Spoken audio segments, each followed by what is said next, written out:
Hello everybody, and thanks for stopping by for another video. My name is Stone Rain Productions, but feel free to call me SRP if you'd like. And we recently had, and by we I mean myself and Star Wars Dad. If you haven't watched any of his videos, please check him out. I have a link in the description. I've had that link in every video that I've got, along with other creators that I really enjoy. And Star Wars Dad put on his first online tournament here, and I was lucky enough to be involved in it. And he allowed me to do the commentary, which was fantastic. And the deck that we're looking at here today was by the second place player, who was playing a modified Talzin deck. But instead of Talzin, we're using Vader and some other tweaks. And I spoke to the creator of this list at long length, and it was very impressive. Apologies for the chroma key here as well. I'm still working on it. I need to get another light source. Work in progress. This is all new, so just wanted to point it out. Sorry. Anyway, this deck finished second, and we had 32 players to start. This player was fantastic. And watching these games being played out, it was amazing. And Star Wars Dad should have the finals up. We do have, I think, 2 or 3 matches with this deck over on his channel that were recorded on Petronaki Arena. And the deck just was never out. It was always in the hunt, and it was really good. And I just can't speak highly enough of it. And I just wanted to go over the deck just to explain what we're working with here. Now, the creator did say that there was a couple of changes that he wanted to make, and I have implemented those. So this list is 3 cards off of his original main list. So I'll go over the changes, and we'll discuss what's been done.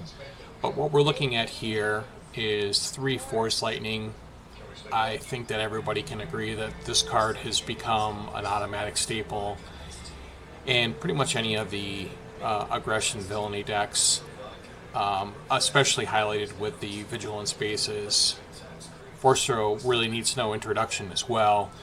It's just been a powerhouse since we've pretty much tripled the number of Force units in the game with Legends of the Force. So it's been impressive. And this deck is certainly no exception. We've got the Accolade of Beyond, which I was a little skeptical of at first, but being able to get that Force token for the on-attacker when defeated is really big for this deck. And this deck is somewhat Force hungry, which I'm sure you would expect in a Force deck. Why else are we running the Force base, of course, here? We're also running Director Krennic, which works so well with some of these when defeated units, like the Accolade of the Beyond. Karis is really good, the Night Sister Warrior. There's just so much that Krennic works with here, and it works. It just works, and I was impressed with this every single time that I saw this. Karis, another key 2-drop. We've got a nice critical mass of 2-drops to get onto the board early, which I love this.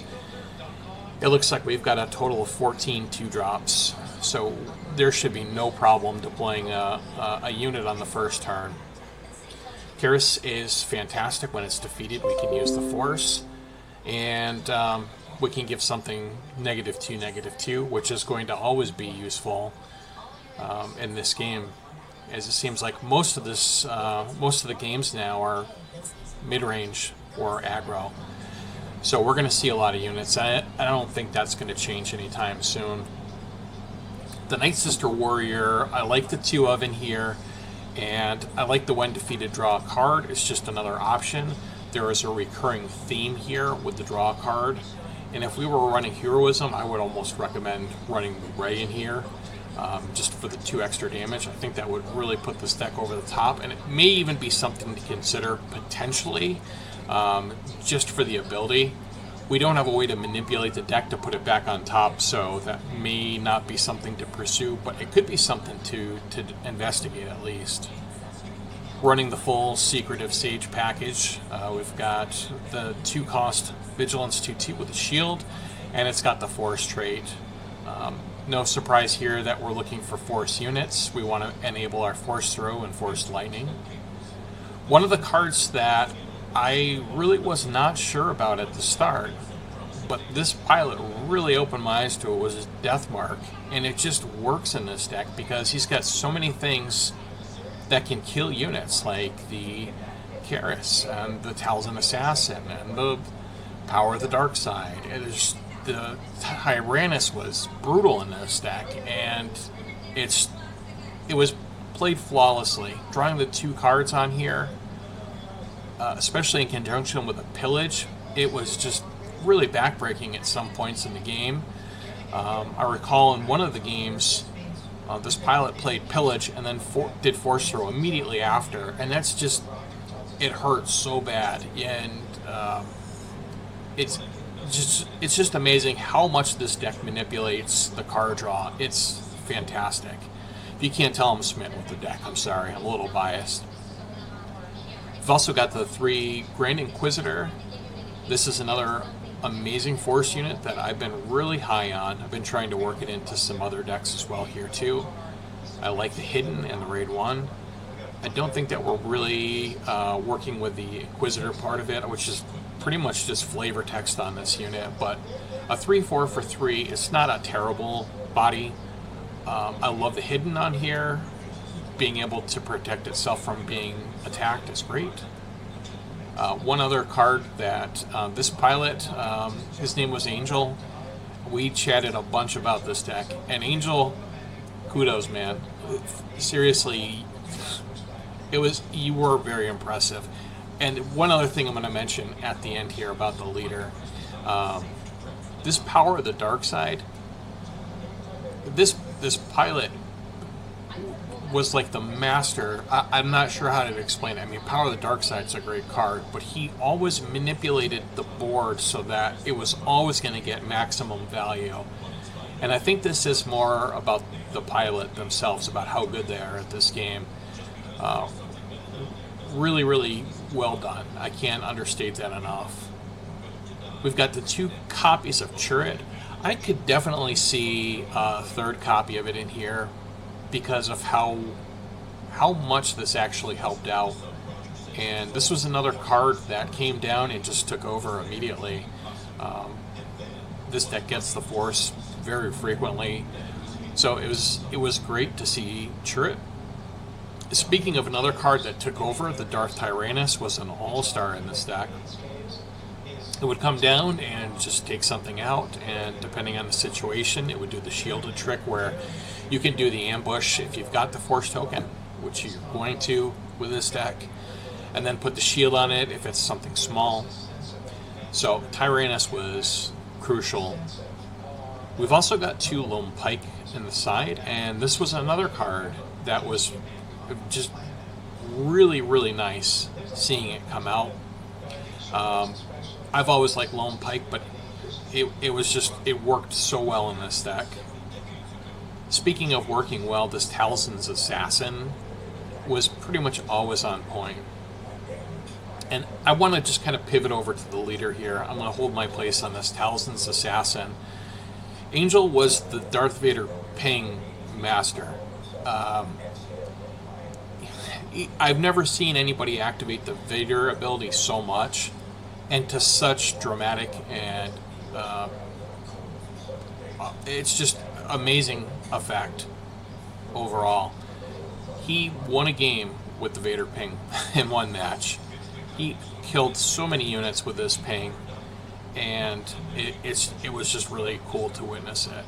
The Talzin's Assassin leads into that. We can make something -3/-3 with the when played ability, and then the Vader can very easily just get that last point of damage and to finish something off.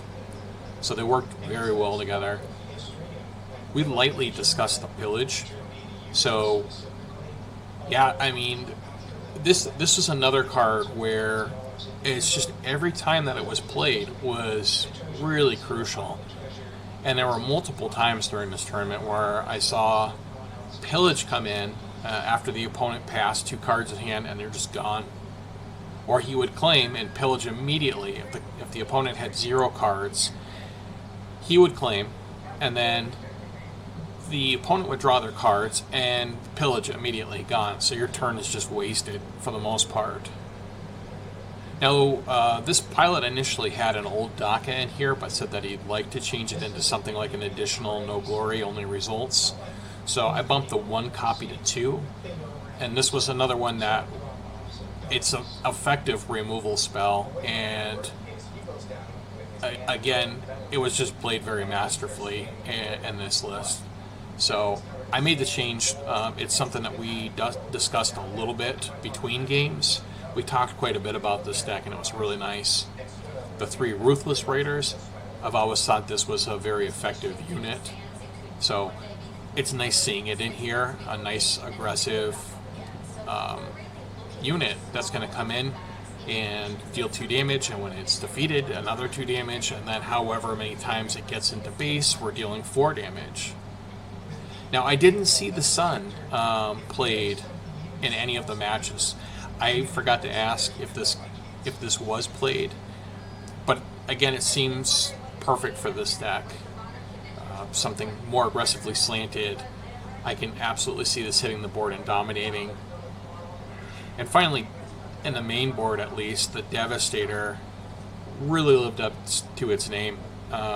It would just come in and deal the 4 damage to base or kill something, and it would just, it definitely was the finisher. Or it's just, this deck is ping after ping, a small takedown, small victories, 2 damage here, 2 damage there, until it finally needles you and finishes you off. So excellent deck.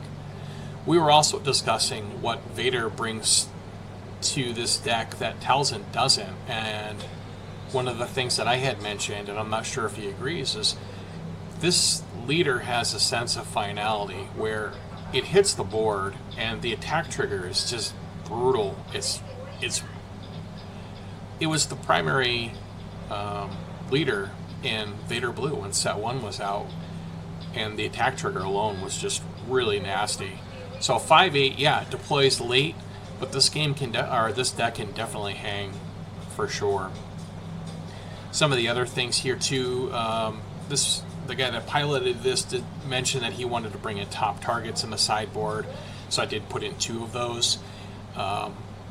If he had any restore in the main deck, I think he would have absolutely won this. So I made a couple of changes to the sideboard to just include the 2 top targets. And the really close grindy matchups, it seems to be super important to get that extra health back. Grenade Strike was also really excellent, and it worked well with the Vader ping, and it works great with Karis and the Talzin's Assassin. It's just, the deck synergizes so well. Open Fire, we saw that against the more aggressive decks come in. There was initially, it was 3 disabling Fang Fighters initially, and I removed 1 and put in a top target, and there's something else I changed. And then we've got the 2 bombing runs because we've got to respect the space aggro decks for sure. So this is the deck. It was amazing. I really can't recommend this deck enough. It's fantastic. If you have the cards, I definitely recommend putting it together and giving it a try. And if you do, please let me know how you fare with it, because it was awesome. We have a store championship coming up on Sunday. I'm really strongly considering playing this because it was a very impressive performance. So I just want to say thanks again to Angel, and thanks again to Star Wars Dad for letting me do the commentary for the tournament. It was such a fun event, and please, if you haven't, stop by his channel and check it out. And speaking of channels, if you could please subscribe to the channel, definitely helps me quite a bit, and like the video. Pretty new to Star Wars Unlimited content. I did do content for another game in the past, but I've kind of ditched that, and this is my new love anyway. But thanks again for stopping by. I really appreciate your support, and I just wanted to say, may the Force be with you. and be well, my friends. Take care.